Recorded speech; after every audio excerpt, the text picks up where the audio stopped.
Hello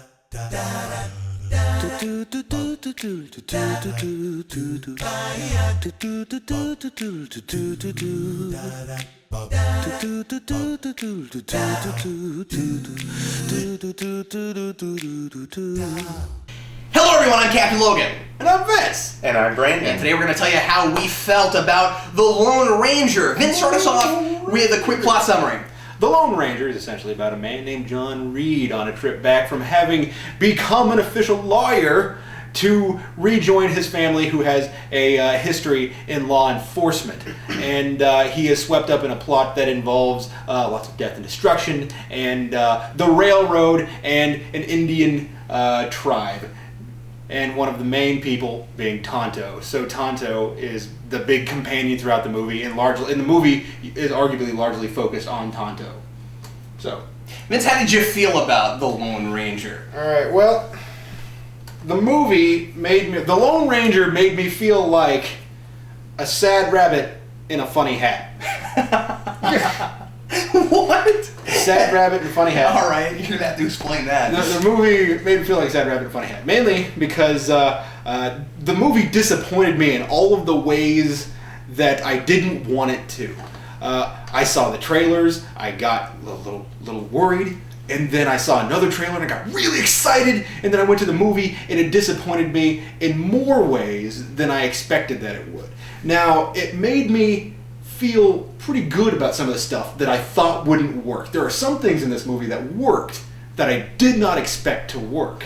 And essentially what I think is that the stuff that didn't work was largely the Johnny Depp-centric stuff, saying we need to push this guy and this is the big part of this movie we need to focus on. Well, if they would have worried less about making him look cute and funny and would have made spent more time working on character and making these people sensible rather than just amusing, then this movie would have really come together. I feel like largely this is a movie that worked better on paper than it did in execution. So really, I gotta say, I enjoyed part of this movie. I enjoyed probably the latter half of this movie, which might be fudging it a little bit, but I enjoyed the latter half of this movie. So really, based on the first half of this movie being a 2.5 hour movie, I gotta say, not feeling it. Not feeling it. Brandon, how did you feel about The Lone Ranger? Alright, this movie made me feel like I was in the golden age of Steam. Wow, really? Yes. I am a particular Counter-Strike. I am a particular fan of things vintage, especially mechanical things, and especially Steam mechanical things. So this had plenty of that in it for me. I thought this movie actually worked really well for me. Not knowing a huge amount about the Lone Ranger, I have to admit, I knew going in that Vince would know more about this than I ever would. So I enjoyed this. There were some things that didn't work. There were a couple of instances that really pull you out of the movie. It really cuts the story, so to speak, I would say. There were just some things that were improbable and impossible, too. Yeah. But preposterous. Some of the preposterous things go along with the story of the Lone Ranger as I know it. But some other things were just like, no, thank you. I would have to say this movie didn't feel as long as it was to me. I actually kind of enjoyed the pacing. There were some slow moments, but I got past it. I thought that this the first 15 minutes were kind of action packed, and then once they got to the action, there was a bit of action, and then it dropped. Then it really dropped, but then it kind of picked back up again. So I like the storyline, and I would have to say, I'm feeling it. Wow. All right. Well, this movie made me feel like I might spend the rest of my days in a movie theater. Boy, was I bored through this film, man. It kept going and going again. I didn't think it was ever going to end. Just like you said, it starts off, it starts off with a big action set piece.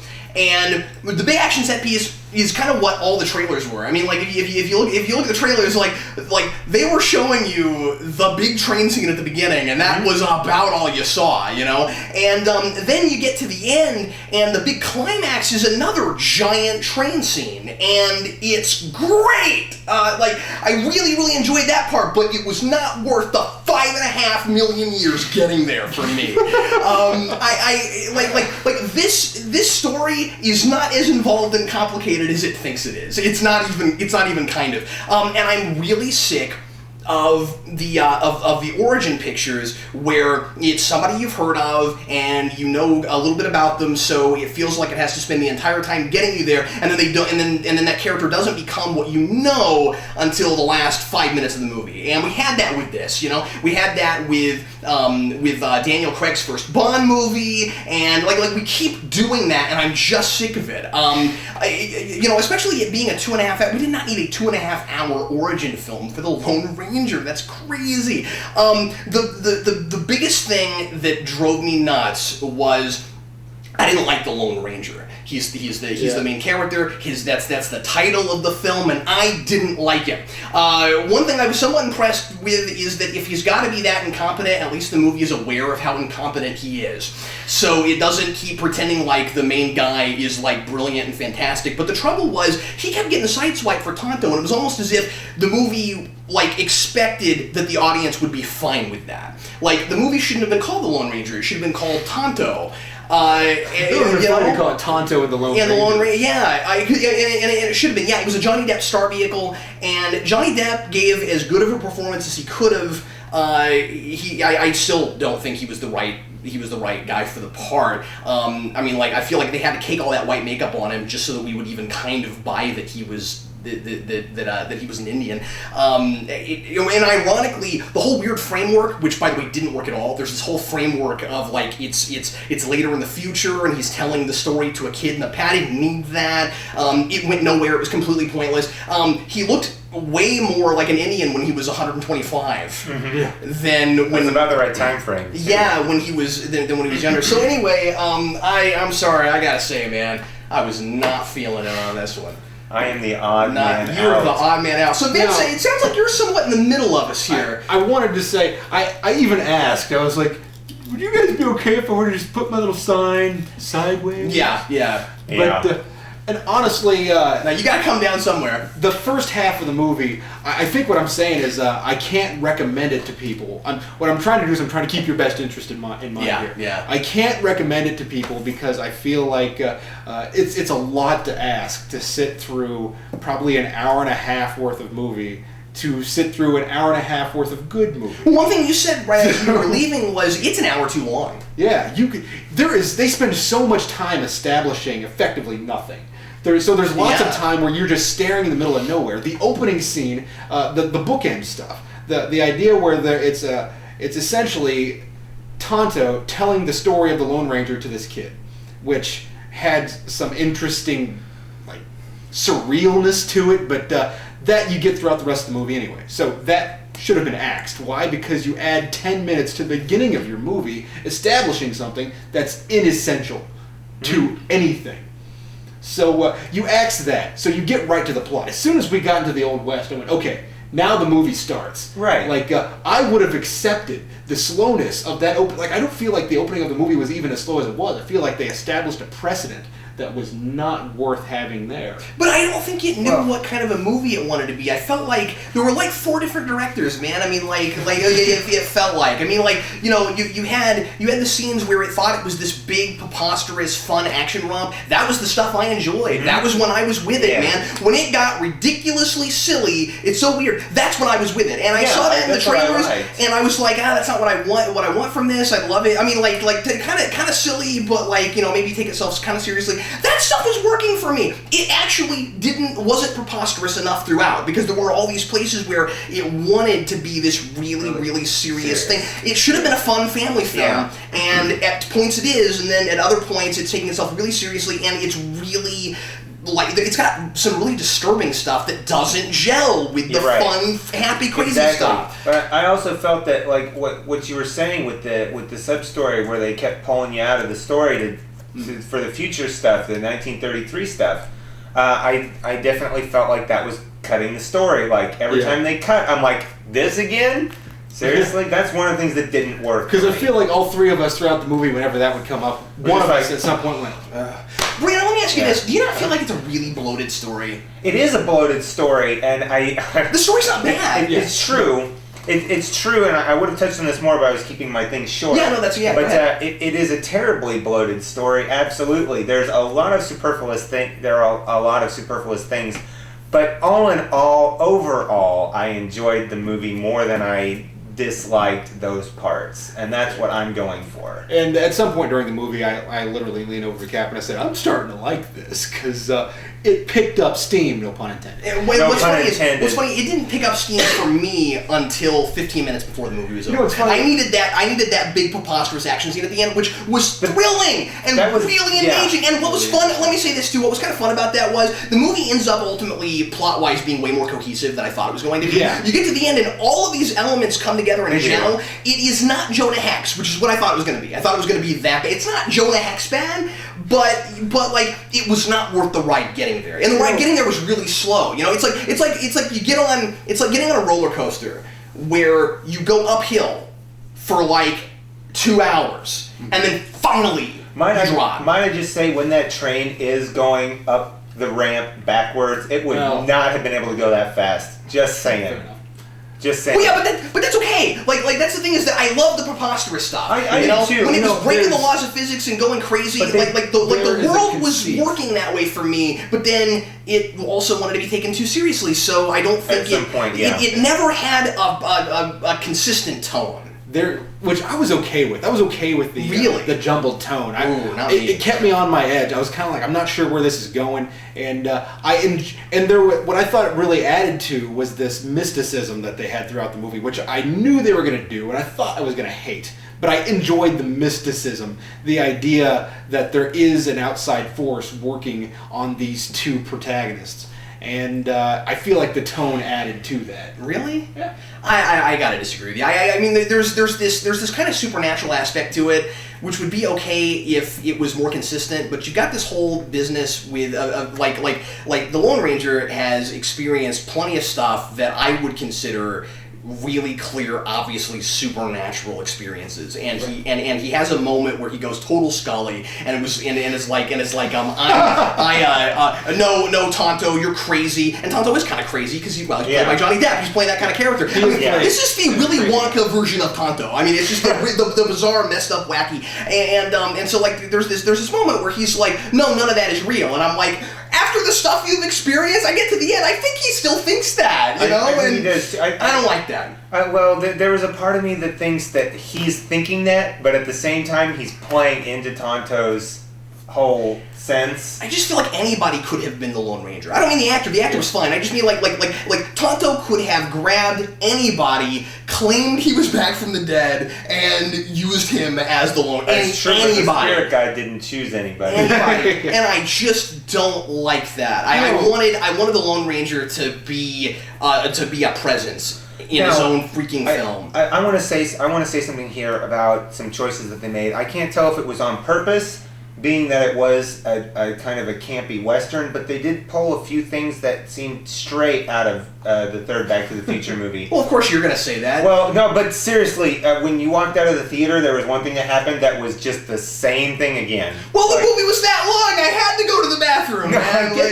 I get that, but there were some straight up, they pulled it from Back to the Future. Yeah, but to be fair, a lot of the stuff in Back to the Future 3 was homaging old Westerns. That's true. So, it was probably from lots of other things that we've never seen also. Well, these particular things are straight, are what Back to the Future did that others This would be didn't. the last thing I'd like to say. I think the biggest plus for this movie is it looks fantastic. It does. It looks fantastic.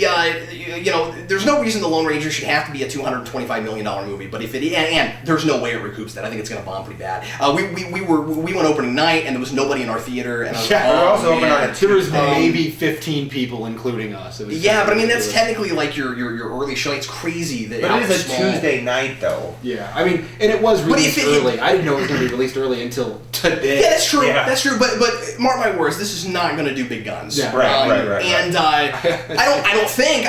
You're right. I'd be impressed if it did, because the thing is, Again, if it had to cost that much to make, at least it looks like it. This is something that you and I have been complaining with a lot with movies lately. The CGI is very minimal. There's not much of it. Most of what we see is practical. There's a little bit here and there, but there's a lot of stunt work. We get to see real, honest-to-God action, I really appreciate also, that. with regards to sets and set design and what would be models and things, like the train itself, there was only one spot that I could actually tell it was CGI'd. The rest of it flowed pretty well. Yeah, and it all looked really good. It looked really good, and I enjoy that type of thing immensely. Yeah, me too. I gotta say that I feel like the biggest drawback for this movie, like I feel like there's a lot of stuff to like in this movie, but we spent so little time focusing on it. Like, first of all, the pacing was inhibited a bit because they didn't understand that you can't just insert comedy into a movie. It doesn't work that way. It has to generate from what's going on. That's why I say the tone's not working. Yeah. So the comedy doesn't work about half the time. The stuff that feels like it was scripted in there, you go, wow, that makes a lot of sense. But the stuff that it's kind of like Johnny Depp, be Johnny Depp. A lot of it falls flat. There were a lot of things that I felt like were supposed to be laugh out loud moments. Nobody's laughing. Yeah, it was boring. The 25 of us in the theater, none of us are laughing. The stuff that was really just and there's another thing that affects the pacing that I think is worth mentioning. There's a lot of scenes where they're establishing character or they're establishing exposition, and those scenes are necessary, but they're just kind of talking heads. They're just people standing in a room looking at each other going, you remember this? Yeah, me too. And it was not nearly that bad. I don't really feel like there was... It was almost that bad. I didn't feel like the dialogue... dialogue... Kemosabe. Come on, get to the point. I didn't feel like the dialogue was staged. I felt like they were shoved in a room and said, don't do anything, just talk to each other. So... That's interesting. There's stuff that they could have been like, whatever. They could have been working on a fence. They could have been... she was working on a fence at one point. Yeah, they stopped that so they could do other stuff. No, you make a valid point. So this movie has a lot of really good stuff in it, and I feel like what they did was they took a good script and made a mediocre to bad movie. It feels like a really, really rewritten script. I mean, like this is the Star Trek the Motion Picture version of the Lone Ranger.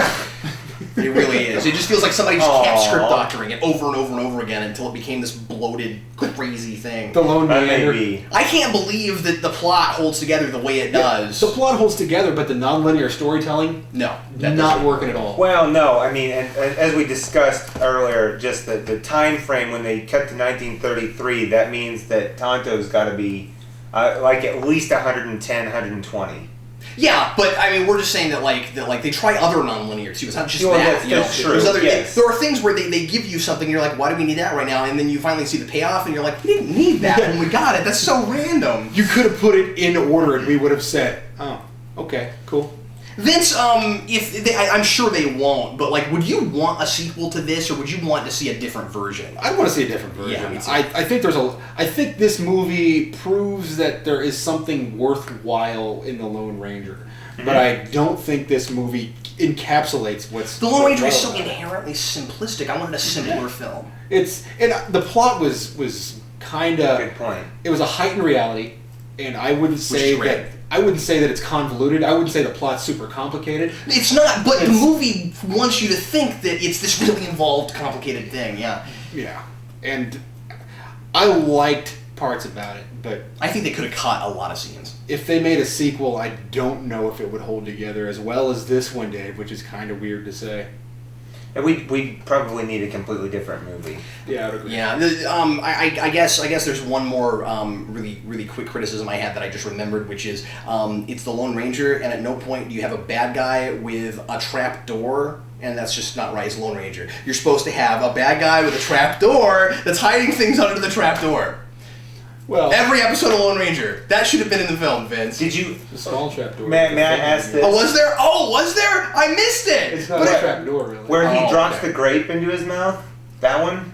Well, no, that wasn't really a trap door. Anyway. May I ask you this? But anyway. Did you think that the Lone Ranger's name drop was in the right spot? Well, they did it twice. It was from different people. People kept coming up with it on their own. I hate it when that happens. Right, but did you think that the first time it was mentioned, the Lone Ranger? Yeah, I didn't have a problem either. Well, it would have been strange had they said he's a ranger by himself. Well, yeah, I mean, like a lot of people over the years have kind of made fun of the Lone Ranger because it's like, well, you're called the Lone Ranger, but you have a sidekick. You know, it's like you're alone in it. But here, I think that worked just fine because he was supposed to be the last of them, also. So that kind of helps. Well, yeah, that's the idea. Yeah, exactly. He is the only Ranger, and Tonto is just. I'm just saying. I at least got months. that sense in this, so that's good. Well, anyway, everybody, thanks a lot for watching. Really hope you enjoyed it. Vince, Brandon, thanks for both being with us or with me. That was cool to have the three of us going. And we will review another movie for you next week. At least me and Brandon. If not Vince, if he's able to make it. So thanks everybody for watching. I'm Captain Logan. And I'm Vince. And I'm Brandon. See you next time.